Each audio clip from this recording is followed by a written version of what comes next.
So I'm Ben here at PHEX Day 2, and who am I with? Dave Smith, Primary Pro. Hi Dave, nice to How are meet we you. doing? I'm good, thanks. Primary Pro. So, Primary Pro, I was a heating engineer and I had a heating company. Yep. And what we wanted to make quality insulation for heat pump fitters and the people who fit boilers on Condensate Pro.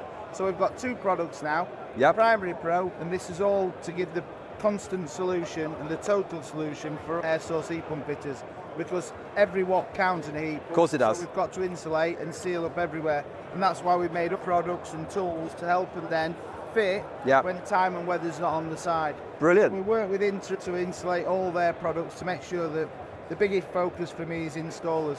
Yeah. Because they've always got something else to do, and it's always the weather's not on the side. They're always in a rush. So what we're trying to do is make life easier for them. So what's different about your product? Well, my products are making sure that everything's waterproof, Yep. easy to fit, and you can fit it in any weather. Oh, okay. Other people, you can't fit that. An installer doesn't have that time. No. You've just got to fit it. They're That's in, the they get point. it done, and then they're So out. what we look at is the problems, finding the solutions, and then making the products. Brilliant. Well, a lot of people just chuck some products out there and don't think Yeah. about the person who is actually going to do the job. How's PHEX been for you? Has it been good? Very Yeah? good. It's better in here than Chelsea, I think. I think Right. this is a lot bigger, a lot better. Well, Dave, thanks a lot. No problem. Where can we find you? So go on to Primary Pro, Primary on the Pro. internet, or go on to our YouTube channel. Link in there so people can find you. Nice one, mate. Dave. Cheers, Take care. buddy.